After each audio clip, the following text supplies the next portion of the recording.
Now that the internet is considered to be more like a public utility, governments across the West keep pushing to regulate it. But could this just be a strategy Big Brother is using to further its political agenda and control what we get to see on the web? And the consequences for viewing, posting, or even hosting what's defined as extremist content by partisan governments is alarming. They include hefty fines and hard time. That's Orwellian. Let me explain why. Facebook defines hate speech as attacks on people based on their race, gender, faith, the list goes on and on. Although the site's hate speech rules don't include protection for political affiliation, it's been accused of targeting and censoring this type of content.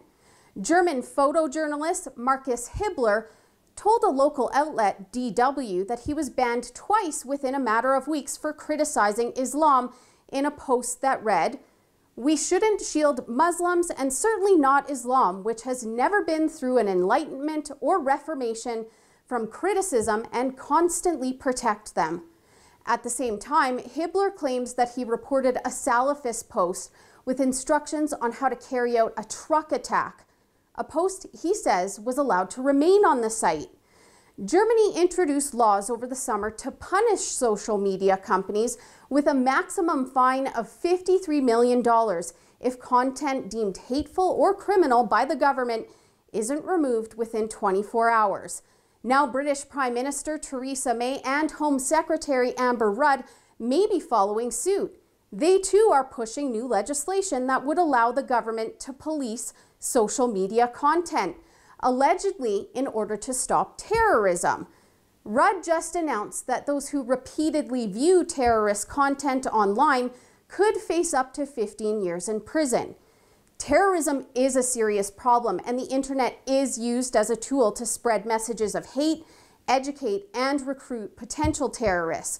This is a real crime that poses a threat to the West's security that really does need attention. But if messages of terror are proliferating on the web while criticism of it is censored, how is this a solution to the problem? According to this report in The Guardian, the 15-year sentence applies to terrorists that publish information about members of the armed forces, police, and intelligence services for the purposes of preparing acts of terrorism. But Rudd said something telling at a Conservative Party conference earlier this month.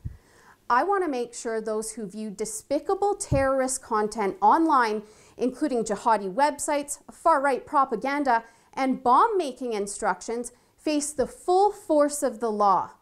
According to her statement, Rudd's definition of extremism should also encompass violent left-wing groups like Antifa. "We'd think throwing Molotov cocktails at the police and engaging in a deluge of violent behavior should fit Rudd's definition of extremism." And under these new rules, would far-right propaganda include something like Hibbler's post? Right-wing posts have been censored by social media sites for far less. Take, for example, 12-year-old CJ Reader's video posted to Facebook that was critical of Obama. Here's the truth of the matter. I don't want to be politically correct. I don't care about being politically correct at this point.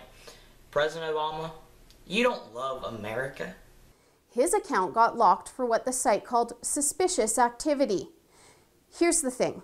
There's legitimate hate speech, including from the far right, circulating the web. And we know for a fact that terrorist content is rampant. According to this piece in the Wall Street Journal, German authorities reported an increase in both the number of far right-wing hate messages online and acts of violence between 2014 and 2015.